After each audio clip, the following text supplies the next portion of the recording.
Welcome to Real Estate Focus. I'm Calvin Law. Our topic is homeowner insurance. My guest is Julie032421. Julian has been in insurance business for a long time, and she is with Morris and Yellowchuck in Weymouth.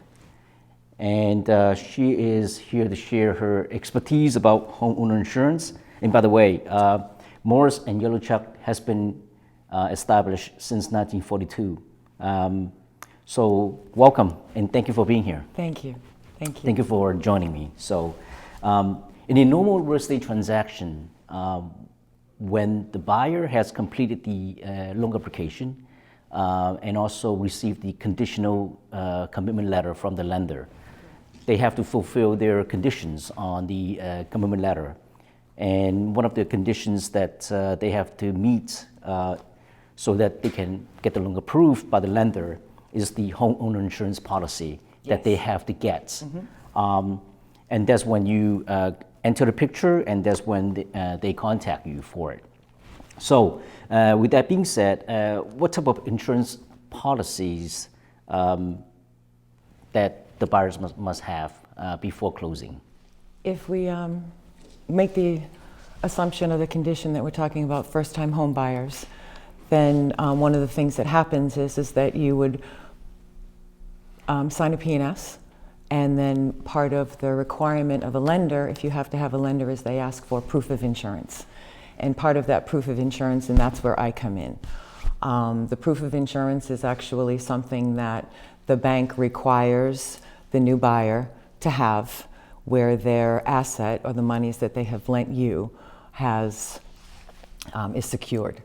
And so one of the things that we start to look at originally is that the MLS that you would provide to the client is what I would use my statistics for. I would need, the year built for the dwelling, the square footage, the town that the dwelling is in, and the square footage and the town that the dwelling is in.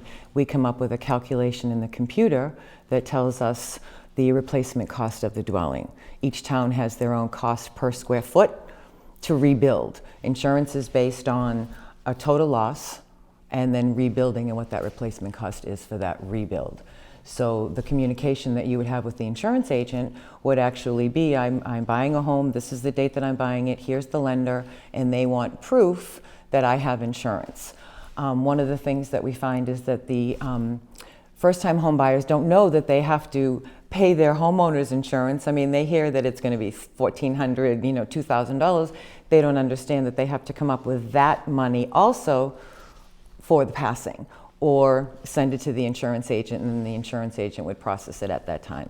So yeah, so your MLS is very helpful, and then also the statistics in the town. Everything's on the computer now, so the statistics in the town are very helpful. Yeah, that's good to know. So what about the age of the furnace or the boiler, the age of the roof, the plumbing, the electrical and stuff like that? I mean, do you ask those questions? Because On the application, they have, we have like pigeonholes that we have to pre-fill. One of the things that for the buyer is to have your home inspection done. Don't not have a home inspection, because then that would tell you, whether your furnace needs, whether your oil tank is 10 years old or whether your oil tank is 15 years old. It would also tell you when the electricity was updated. It will also make requirements before the home is purchased so that the bank can be satisfied too. If there's piping that may be leaking, or if there's something that's questionable with the furnace. So as far as, the real estate broker will sometimes ask these questions to the homeowner, and if they know, then that's a wonderful thing. If they don't know, then it's kind of, the home inspection is where the buyer beware type of, not that, yes. And lots of things can be discovered that may deter someone from wanting to buy the house. So please protect yourself and do the home inspection. It's tough to have the home fully inspected, during this seller's market, if you will. But the insurance company does inspections as well, and they are They do? Yeah, they do. So one of the things that I had discussed with Calvin prior is that you need to tell your insurance agent the truth. You know, the truth about your risk. There are lots of different things, and we've become very creative during this COVID pandemic, doing different things from our home. So you need to tell the insurance agent exactly what you're doing so that you have the coverage you need. You know, the other thing about an insurance policy, you know, on the back of the insurance policy, it asks you if you're telling the truth, and you're signing a contract with the insurance company. And so for consideration for the money, you are signing a contract. So you want to be, you want to tell the truth. You know, as I keep saying, honesty is the best policy. Absolutely, right? Absolutely, yes. So basically, we talk about this type of policy yesterday briefly. So you said the type of policies that if someone fell on the property, yes, or even neighbors walk by and just slip and fell, and they sue the property owner. I mean, what type of policy is that? Well, it's the homeowner's policy is broken up into two parts. One of them is all of your dwelling, any other structures you have on the property, your personal property, and then what they call loss of use. And then the second portion of the homeowner's policy is actually liability. And so you opt to purchase a specific amount of liability. The market, the going amount right now is $500,000. So what happens is that person, I mean, the mailman, someone that should be on your property is delivering the mail, and he slips on a loose brick and breaks his crown. So if he in fact sues you, you'd put in a claim with the homeowner's policy, and then the insurance companies would deal with it. So you're kind of separated from the equation.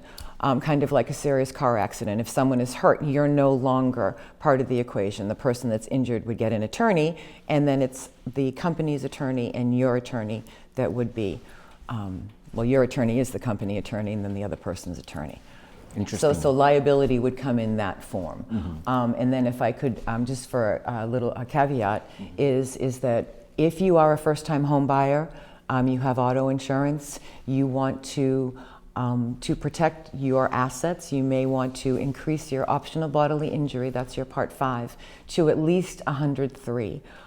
Best 255, and then you could buy an umbrella, which would also protect you, so it would give you more liability. That's up to $1 million, right? Yes, that would be up to, you can buy it up to 5, 10, you can buy lots of millions with an umbrella. Great. So what is deductible? What is a deductible? A deductible is a portion of money that you actually pay for a loss that you report to the company. One of the things, if we just go back to the replacement cost on the homeowners for 1 minute, the insurance company comes up with a figure. If you pay $500,000 for your home, the insurance company comes up with a figure that says that your home, with all of its uniques, is worth $300,000. Now, the bank has given you $500,000, the house is worth $3, but then the property that the house sits on has a value. So with homeowners insurance, they're only actually insuring the structure. They're not insuring the land or the foundation. And I'm sorry, I swayed off of my question. It's okay. What is deductible? The deductible comes in when you have a claim. You would pay that out of pocket.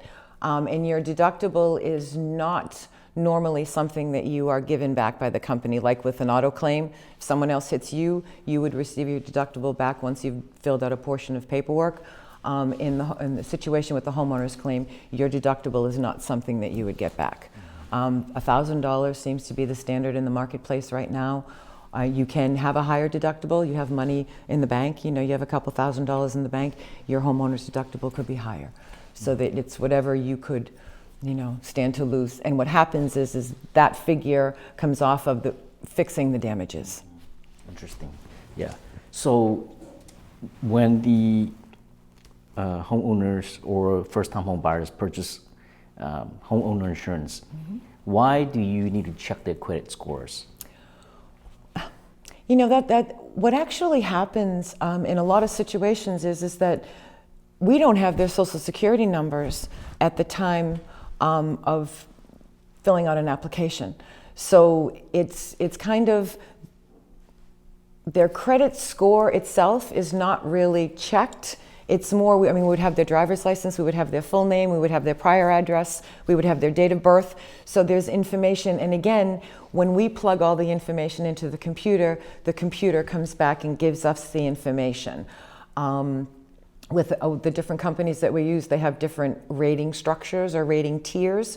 So it doesn't tell me, oh, this person has really bad credit. What it actually tells me is that they would be in the preferred program, they would be in the standard program, and they would be, you know, call your underwriter and find out if this is an acceptable risk. And in the event that someone has a dog that's not acceptable to like one of the domestic line companies, there are other companies that would write that. So if you have really bad credit for a number of reasons, I mean, not that you're a bad person, you just might have bad credit for whatever's gone on, there are other companies that will write that for you. Mass Property is one of them. Mass Property is something where the coverage, you still fill in that same approximator, you still get the replacement cost, and then every endorsement that you purchase with that company is more like a la carte. It's like going to a restaurant and buying everything separately with Mass Property. So their policies are more expensive because their risks are a little higher. You know, you have a pit bull, you have, you know, a Doberman, you know, bad credit, nah. Well, maybe. The bank checks your credit before the insurance company ever gets close to your credit. Well, I mean, it seems like nowadays, anywhere you go and whatever you apply, they'll always look at your credit scores. So, well, yeah, but they need your social security number to do that. Right. And the insurance companies don't actually get your social security number until we've put all the information in the computer and the application, you know, spits out, and we send the application to you to be completed. So we don't really get that till the end. That makes sense. Yeah. So what is the difference between a homeowner insurance policy versus a landlord policy? Versus a lender policy? A landlord. Oh, landlord. Yeah. Whether you live there or not. If this is your primary residence, then you are the owner of the dwelling. You can be a landlord, and then that would become a dwelling fire policy because you don't live on the premises. So it becomes a completely different entity. You know, you live there. I mean, or you could purchase a two-family. You could live in one of the floors of the two-family. Then it would still be considered a homeowner's policy. Otherwise, it's a rental property, and then you insure it based on the fact that it's a rental property. And it's more expensive, right? Yes. Yeah. Yes. Because high risk. I don't know if that's why it's more expensive. Insurance is expensive. It's going to be expensive. It's going to be really expensive. No doubt. Is it? You know, is this two-family? It depends on what you're using a two-family for. If it's just for, you know, two separate families to live there, then that's different than one family being a body shop. You know, he has a garage and he's running a body shop out of the garage. That's a little different, and that, yes, that would be more expensive. What is a renter's policy? What is a renter's policy? A renter's policy is something that I encourage all young people to purchase because you get that liability coverage. You get that coverage where, you know, some of your friends are in the house and they fall down 3 flights of stairs. You know, you can call your parents, but, you know, I mean, exactly. So a renter's policy is something that covers my personal property. So I pick a figure, you know, 20,000, 25,000. You know, they have furniture, bedroom sets, sofas, stereo systems, computers, phones. I mean, their sunglasses might be more expensive than their sofa. And so you pick that amount of monies that you want to purchase for your contents. And then the liability, same thing. The policy is split into 2 sections, property and liability. And then you would purchase, and they're short money. They're a couple $100 a year. And makes sense. You know, college kids. Yeah, they're pretty reasonable as far as I know. Exactly. Because I did a lot of rentals before. Right. 2 things on the homeowner's policy, on your standard homeowner's policy that are not covered would be flood and would be earthquake. Earthquake you can purchase as an endorsement, but flood you have to purchase a separate policy. And if you don't live in a flood area or a flood zone, then the policies are relatively inexpensive. You live in a flood zone, then, you know. Story, right? Exactly. Yeah, right. Exactly. So, yeah. We are talking with Julianne Yellowchuck from Morris and Yellowchuck Insurance Agency. So my next question is, what is HO6? What is an HO6? Those are condos, right? Yes, yeah. An HO6 is a condo policy, and condo policies are written based on the master policy. So it's kind of like The master policy is written by the association. So if the condo has 6 units, the master policy covers those 6 units, and then you, as an owner of that condo, you pay for insurance for your separate unit. And based on the way that the condo documentation is written, it may be bare walls or all in.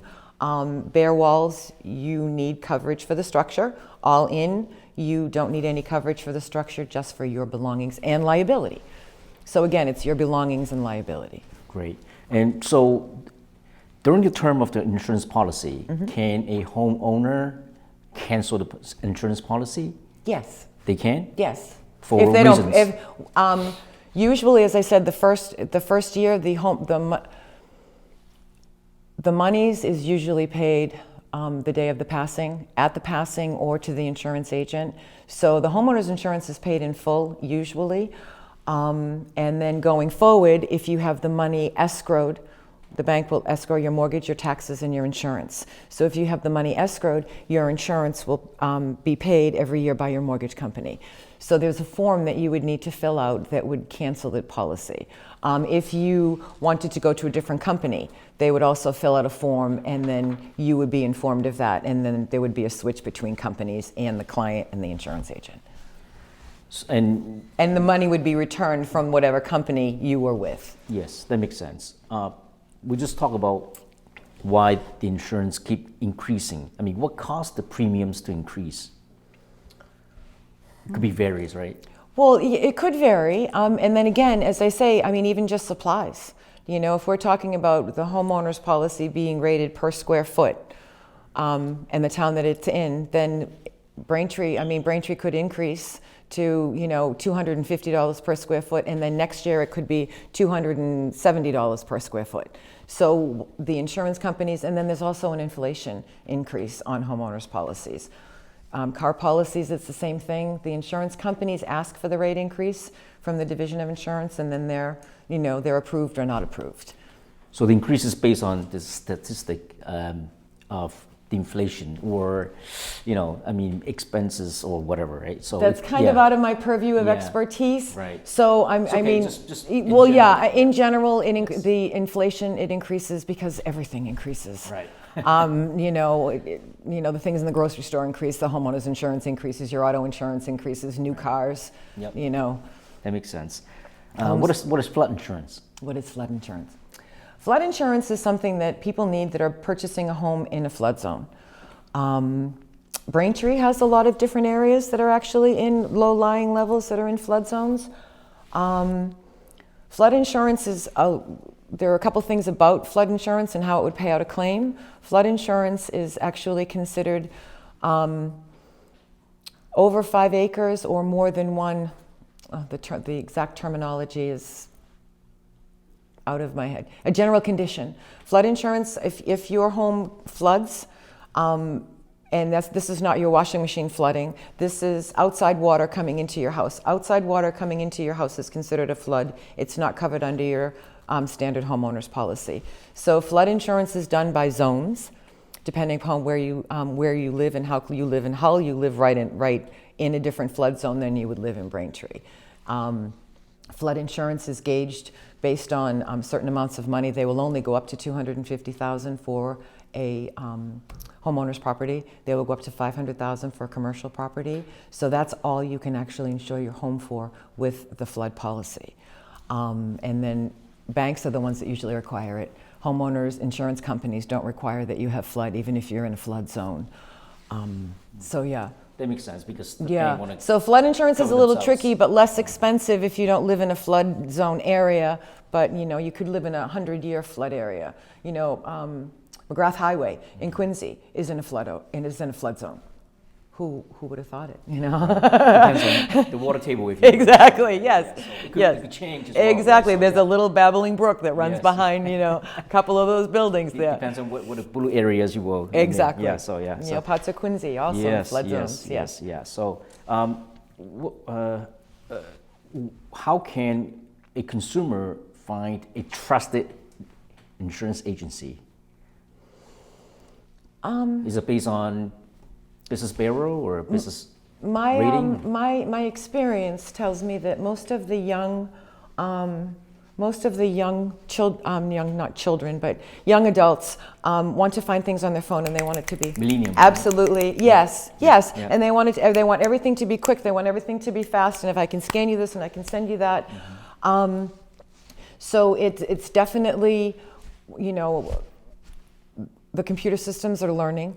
The MLS, they can send me the information online. We can do a lot of the stuff on the computer. It's not something that you really want it to happen quickly, because you want the insurance agent to know what you're signing a contract. You want them to actually know what the risk is for you. Your unique the unique characteristics for you, and then the home that you're purchasing.